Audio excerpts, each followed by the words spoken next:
The Table adalah sebuah program di mana anak-anak muda bisa dengan leluasa berdiskusi, menyampaikan pendapat, mengajukan pertanyaan, dan mengekspresikan keraguan mereka tentang iman Kristen dan relevansinya di kehidupan sehari-hari. Di program ini, kita akan bahas hal-hal yang mungkin tidak bisa dibicarakan dengan bebas di luar sana. Mulai dari kekecewaan gereja, pacaran beda agama, hingga pandangan Kristen mengenai praktik homoseksual dan mental health. Pertanyaan atau keraguan apa yang teman-teman ingin bagikan? Anyone can come to the table.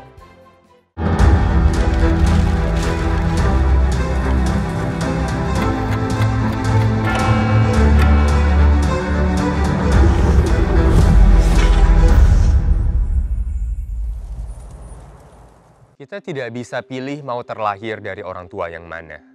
Orang tua adalah pemberian Tuhan. Tapi seperti apa itu orang tua Kristen yang ideal? Kita tanya 6 anak muda, pengalaman dan pandangan mereka tentang orang tua. Terakhir berantem mungkin baru kemarin ya. 2 hari lalu, masalah pulang telat. Soal perbedaan pendapat. Jarang, cuma kalau berargumen, tadi aja juga berargumen. Biasanya kalau ada konflik atau kayak perbedaan pemikiran atau misalkan perbedaan pandangan, sudut pandang dan sebagainya, jadinya ujung-ujungnya konflik sih. Halo, nama saya Lovel Kerry Silaen, umur saya 21 tahun. Kegiatan saya sehari-hari adalah sebagai mahasiswa dan juga pemain musik di gereja. Hai, namaku Yuli, umur aku 25 tahun dan sekarang kerja sebagai content creator. Halo semuanya, nama gue Moses dan umur gue sekarang 21 tahun. Kegiatan gue sekarang sebagai mahasiswa.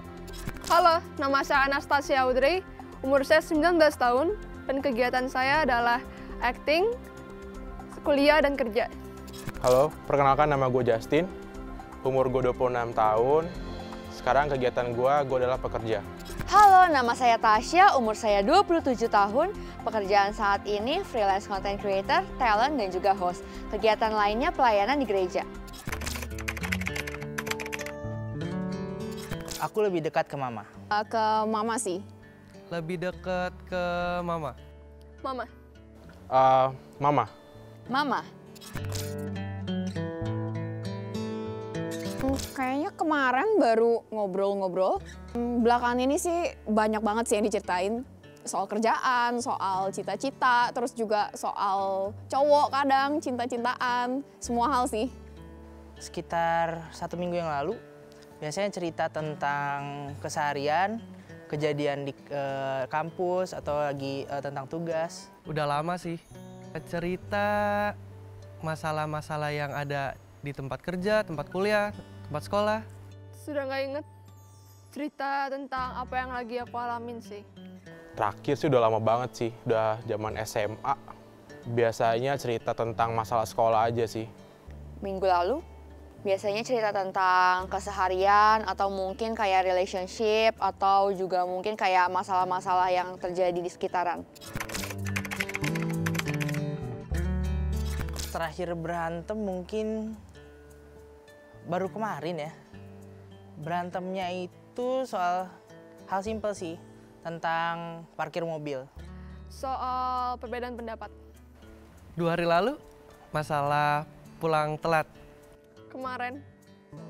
Terakhir berantem yang besar banget itu 2-3 tahun yang lalu.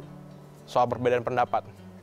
Berantem sih jarang, cuma kalau berargumen, tadi aja juga berargumen. Hal-hal sepele sih, biasanya paling kayak lupa ngabarin apa gitu. Terus misalnya misalnya keluar rumah lupa pulangnya kemalaman kayak gitu. Minggu lalu juga. Biasanya kalau ada konflik atau kayak perbedaan pemikiran atau misalkan perbedaan pandangan, sudut pandang dan sebagainya, jadinya ujung-ujungnya konflik sih. Udah agak lama sih, mungkin sekitar beberapa bulan yang lalu. Udah lama banget sih. Kemarin. Nggak pernah. Tadi pagi. Kayaknya udah agak lama sih, lupa kapannya. Kemarin malam. Kalau doain orang tua selalu doain setiap hari, setiap malam. Mungkin tadi pagi juga ya. Nggak pernah juga. Setiap di gereja. baru-baru ini sih, setiap saat teduh rata-rata selalu doain orang tua. Rasa kecewa sering. Pilih kasih mungkin orang tua. Pernah. Pernah, karena salah komunikasi juga sih. Jadi mungkin yang orang tua anggap A, tapi sebenarnya B gitu. Dan mungkin waktu itu komunikasinya kurang lancar, jadinya akhirnya salah paham. Kecewa tentu pernah ya. Karena perkataan yang kurang enakin dan melukai. Karena orang tua sangat susah untuk mendengar dan mengerti. Pernah, karena orang tua sudah berpisah dari aku SD. Pernah. Ya, pada dasarnya ya orang tua juga manusia, tidak sempurna, begitupun saya. Jadi ya kita saling punya pemikiran yang berbeda, saling punya sudut pandang yang berbeda, sehingga seringkali clash di situ dan juga mungkin lebih kepada apa yang mereka lihat dan apa yang saya lihat tuh berbeda gitu. Kenapa orang tua itu sulit banget minta maaf? Bagaimanakah seharusnya seorang orang tua Kristen berperilaku dan menanggapi anaknya yang berbeda-beda? Bagaimana ya supaya orang-orang tua itu, maksudnya yang kayak di angkatan orang tua aku juga gitu, nggak terlalu berharap pada pemimpin-pemimpin gereja. Maksudnya begini, pemimpin gereja itu kan juga manusia gitu.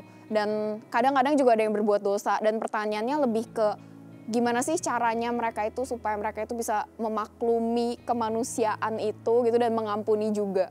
Kenapa? Padahal Tuhan tuh memang menyuruh kalau anak kalian salah tuh dihajar gitu. Tapi kenapa? Kenapa mereka memaksakan kehendak mereka ketika anaknya tidak sesuai dengan pendapat? Tidak satu frekuensi lah. Bagaimana orang tua bisa lebih terbuka melihat era dunia yang sekarang gitu ya, dimana kayak pola pikir dan sudut pandang kita yang mungkin jauh lebih terbuka dibandingkan orang tua yang mungkin dulu cara pikirnya atau sudut pandangnya lebih sempit gitu.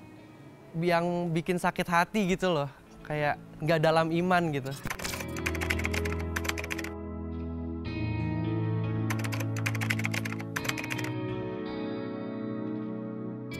No. No. No. No. No. Yes. Yes. Ya.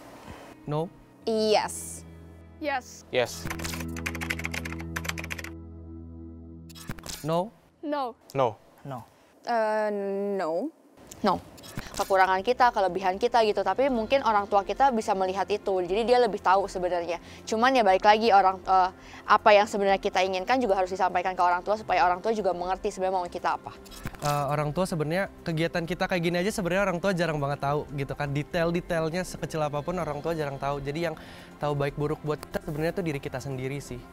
Yang pertama sama-sama mau bertumbuh dalam Tuhan, yang kedua saling menerima satu sama lain, dan yang terakhir adalah tidak adanya batasan komunikasi. Keluarga bisa saling mengerti, terus saling berbagi, saling mendukung, dan saling menerima.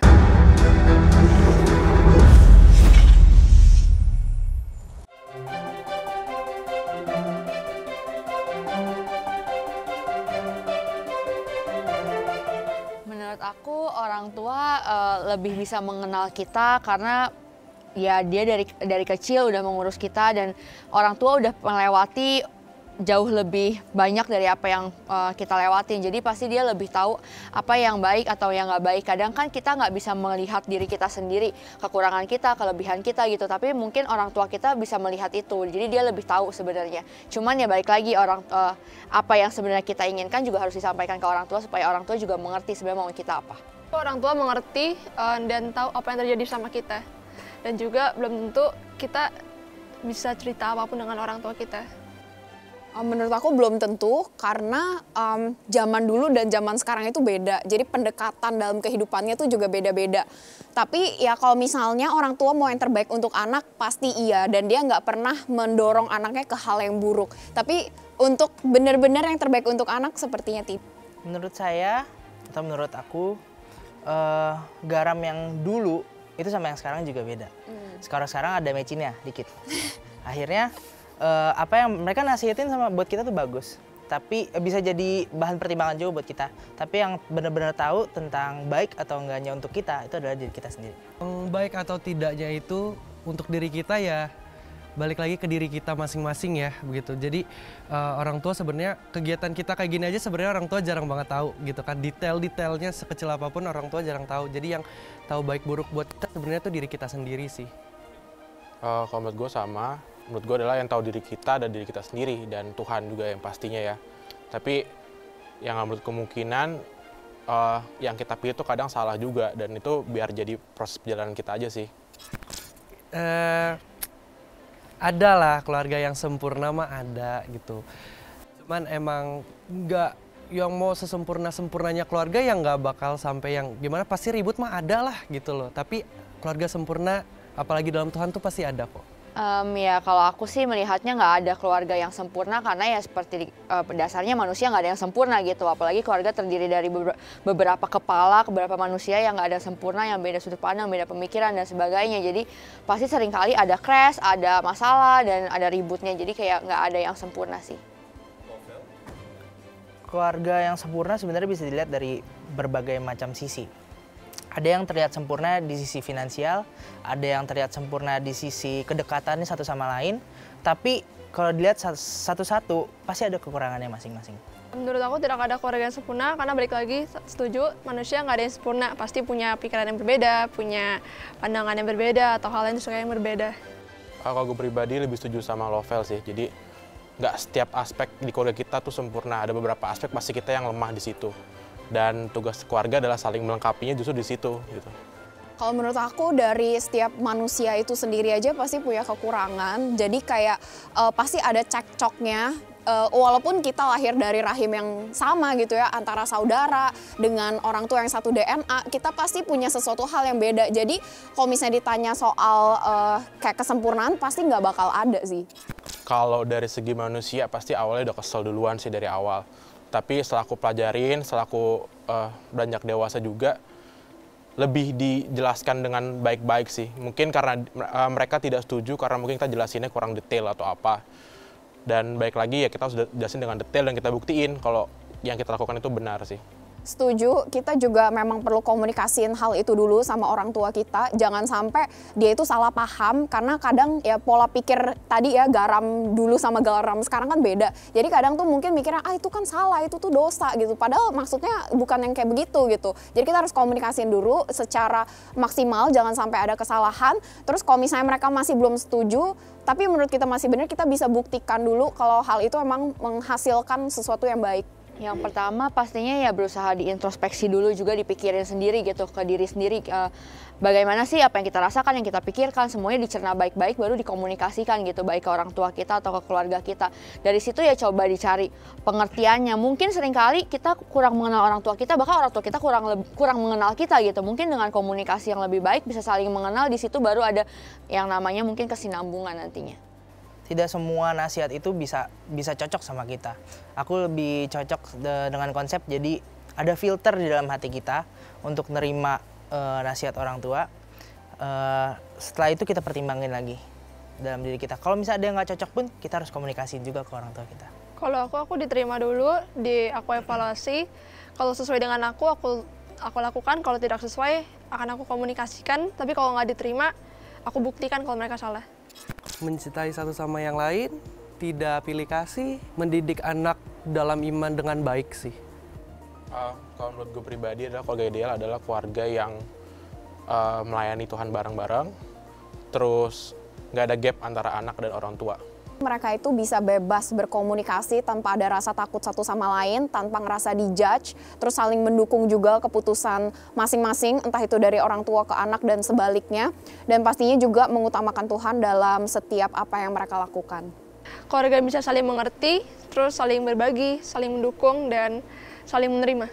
Keluarga yang pertama sama-sama bertumbuh dalam Tuhan, dan yang kedua yang pertama sama-sama mau bertumbuh dalam Tuhan, yang kedua saling menerima satu sama lain, dan yang terakhir adalah tidak adanya batasan komunikasi. Kalau buat aku mungkin dulu ya sebagai seorang anak broken home ngelihatnya keluarga yang ideal tuh keluarga yang lengkap gitu ya, papanya ada, mamanya ada gitu, ada anak-anaknya. Cuma seiring waktu semakin perjalanan juga kedewasaan secara pribadi, secara rohani dan sebagainya, keluarga yang ideal menurut aku keluarga yang bisa saling menerima apapun kondisinya gitu, terlepas dari ya mungkin broken home atau latar belakang seperti apa, masa lalu kita seperti apa, tapi satu sama lain mau saling menerima, saling mengasihi dan juga saling memaafkan, karena ketiga hal ini udah jadi dasar untuk kita bisa punya hubungan yang baik sih. Meresponi ketidaksempurnaan, ya menyadari diri sendiri juga nggak sempurna, menyadari ya semua manusia nggak ada yang sempurna, jadi ya berusaha punya respon untuk respon hati yang terbuka, respon pemikiran juga yang terbuka, mau punya sudut pandang perspektif yang nggak kaku gitu, nggak yang kayak oh AA gitu, tapi ya kita harus berusaha untuk bisa melihat dari sudut pandang orang tua kita gimana sih, gimana dia melihat kita gitu, sudut pandang Tuhan melihat kita, melihat orang tua kita seperti apa. Mungkin itu akan membantu kita punya respon hati dan respon pikiran yang baik dan benar atau yang berbeda sih. Aku setuju dengan Kak Sheila, bersifat terbuka, lalu juga menyadari bahwa semua orang kan nggak sempurna. Terus juga melihat sudut pandang yang berbeda, kayak alasan kenapa mereka seperti itu, apakah hal itu baik untuk kita atau gimana?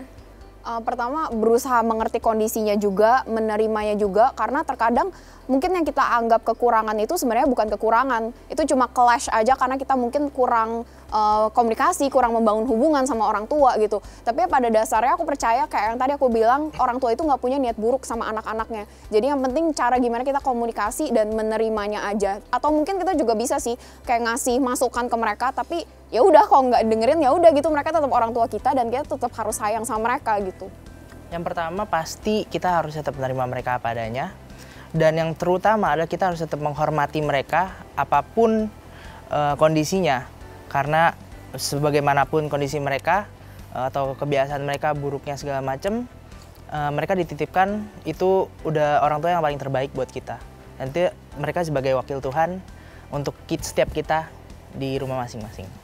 Kalau menurut aku tuh sebenarnya setuju sama kata-katanya Kak Yuli, cuman mau ditambahin sedikit aja, gak apa-apa ya.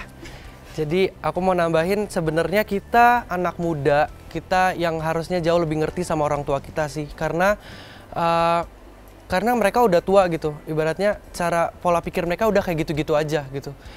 Sedangkan kita yang masih muda, kita harus ubah pola pikir kita. Kalau emang kita ada crush or something gitu sama orang tua kita, coba kita untuk berkecil hati, untuk introspeksi diri gitu. Kita yang ubah pola pikir kita untuk orang tua. Kalau gue pribadi, gue ambil waktu sih untuk menerima itu, karena menurut gue pribadi untuk menerima itu ada hal yang nggak gampang juga. Dan setelah itu, gue juga introspeksi diri, karena mereka juga menerima ketidaksempurnaan gue. Jadi dari situ, gue mulai membangun dan mungkin mulai memaafkan dan menerima mereka sih. Aku sering beberapa kali ketemu sama temen yang mereka punya keluarga cemara lah gitu kan. Baik hubungannya sama orang tua, sama kakak, sama adik gitu. Bahkan aku masuk ke keluarga itu seolah-olah aku ada di keluarga itu gitu loh. Jadi kayak, oh ternyata gini loh rasanya punya orang tua yang emang supel, yang support gitu sama kalian gitu loh. Jadi kayak aku tuh nggak bisa ngedapetin dari sisi orang tua aku gitu loh. Terus menurut aku itu keluarga yang perfect ya, yang kayak begitu gitu, yang support each other.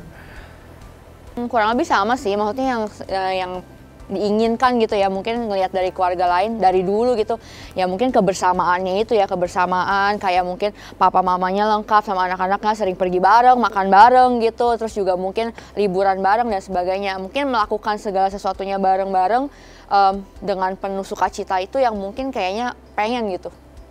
Kalau gue pribadi sampai dengan Tasya, karena gue juga anak broken home juga, gue dari dulu sangat merindukan kita bisa jalan-jalan bareng segala macam. Dan gue juga pengen punya orang tua yang gue bisa terbuka, karena gue udah broken home, jadi gue udah karakternya bentuk jadi orang yang tertutup gitu. Jadi sekarang mau terbuka juga susah gitu orang tua. Kalau aku dari kecil punya keluarga yang puji Tuhan baik dan nggak ada masalah sama sekali. Keluarga aku semuanya melayani, tapi tetap ada kekurangannya, yaitu ada di sisi finansial, yang dimana dulu tuh berjuang sama-sama dan susah bareng, sementara ada banyak orang atau banyak keluarga lain yang secara finansial mereka berlimpah. Dan dulu aku sempat juga ngiri sama orang-orang itu. Tapi sekarang aku udah bersyukur dan udah menerima. Kalau aku apa yang aku impikan itu simple sebenarnya, kayak pingin banget punya keluarga tuh yang saling mendengarkan, saling ngerti gitu. Terus bisa terbuka, kita bisa cerita apapun, kita lagi ada apa, atau apapun yang kita rasain. Tapi kan sekarang jarang banget ya ada orang yang bisa begitu gitu. Jadi itu aku pingin banget sih. Mungkin kalau keluarga aku itu bisa dibilang keluarga yang cukup serius banget gitu ya. Sebenarnya kalau dari segi keharmonisan keluarga ya cukup harmonis gitu. Tapi kadang aku juga suka ngiri gitu sama orang-orang, kok mereka bisa yang kayak bercanda tuh bener-bener kayak nggak ada gap gitu antara orang tua dan anak gitu. Kok ini memang jadi kesannya serius gitu, tapi tujuannya baik gitu. Dan mungkin karena semuanya beribadah ke gereja gitu, jadi mereka tuh kadang ada sedikit judgement sedikit lah gitu ya untuk orang-orang yang di luar sana.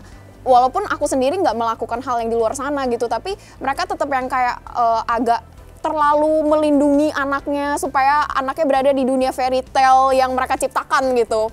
Tapi itu sebenarnya baik gitu karena tujuannya untuk melindungi anak-anaknya gitu. Tapi kadang juga ya kepikiran gitu sama keluarga lain, kok keluarga lain bisa pemikirannya bisa terbuka gitu. Untuk sebagian orang, mereka mungkin sangat bersyukur bisa lahir dengan orang tua yang mereka miliki sekarang. Untuk sebagian orang lain, mereka mungkin memiliki pertanyaan kepada Tuhan. Mengapa Tuhan orang tua saya seperti ini? Satu hal yang kita tahu, kita tidak bisa pilih mau terlahir dari orang tua yang mana. Orang tua adalah pemberian Tuhan. Dan kalau kita percaya Dia adalah Tuhan yang baik, maka kita juga percaya kalau orang tua yang Dia berikan untuk kita adalah orang tua yang terbaik untuk kita. Tapi mengapa kenyataannya terkadang sangat sulit diterima dan dimengerti? Pertama, teman-teman, kita harus ingat kalau kita hidup di dunia yang rusak oleh dosa. Dunia itu seperti sebuah bola kaca yang pecah, dan kemanapun kita pergi, pasti ada serpihan-serpihan kaca dampak dari dosa yang kita rasakan, termasuk dalam keluarga. Ketika kita hidup berdampingan satu sama lain, tinggal di rumah yang sama, duduk di meja makan yang sama, pakai kamar mandi yang sama, dosa-dosa kita pasti akan bergesekan satu sama lainnya. Kedua, teman-teman, kita harus ingat kalau orang tua kita pun hidup dan tumbuh besar di dunia yang penuh dosa. Cara mereka berpikir, cara mereka membesarkan kita, cara mereka mengambil keputusan, dan cara mereka berinteraksi dengan kita sangat dipengaruhi oleh lingkungan dan pengalaman hidup mereka yang terkena dampak dosa, dan juga oleh keberdosaan mereka sendiri. Jika orang tua kita mengalami masa kecil dalam keluarga yang sulit, mereka pada umumnya akan merespon dengan dua cara. Pertama, dari hati yang mengasihi anak-anaknya, mereka akan melakukan apapun agar anak-anaknya tidak mengalami apa yang mereka alami. Hal ini mungkin terlihat baik dan berasal dari hati yang mengasihi. Namun tanpa disadari, pergi dari satu ekstrim ke ekstrim yang lain bukan berarti tanpa masalah. Sebagai contoh, ada orang tua yang mungkin waktu kecil mengalami kesulitan ekonomi. Karena sekarang mereka sukses, mereka memanjakan anak-anaknya secara berlebihan. Ini pun tidak berdampak baik. Kedua, dari hati yang masih terluka oleh masa kecilnya, mereka akan membesarkan anak-anaknya dengan cara yang sama. Kalau orang tua mereka dulu sibuk bekerja dan tidak mempedulikan mereka, mungkin mereka akan memperlakukan kita dengan cara yang sama. Kalau orang tua mereka dulu otoriter dan memaksa mereka menuruti semua kehendak orang tua, mungkin mereka akan memperlakukan kita dengan cara yang sama. Sebagai orang Kristen, kita mau cara kita menjalani hidup tidak dibentuk oleh pengalaman kita, tapi oleh Injil. Sebagai anak, kita mungkin berada dalam kondisi yang sulit, terutama jika orang tua kita bukan orang Kristen atau sudah memiliki pemahaman yang berakar di hidup mereka. Bagaimana kita bisa merespon? Jika orang tua kita bukan orang Kristen atau mereka membesarkan kita tidak sesuai Injil, doakan mereka. Bagikan Injil secara perlahan, hidupi Injil dan jadikan hidup kita kesaksian akan kuasa Injil. Jika kita beruntung bisa hidup di keluarga yang mengasihi kita dan menghidupi Injil, ajak teman-teman kita yang mungkin tidak seberuntung kita untuk turut mengalami dan merasakan seperti apa itu hidup di dalam keluarga Kristen yang menghidupi Injil. Bagikan kasih Kristus, hidupi Injil Kristus.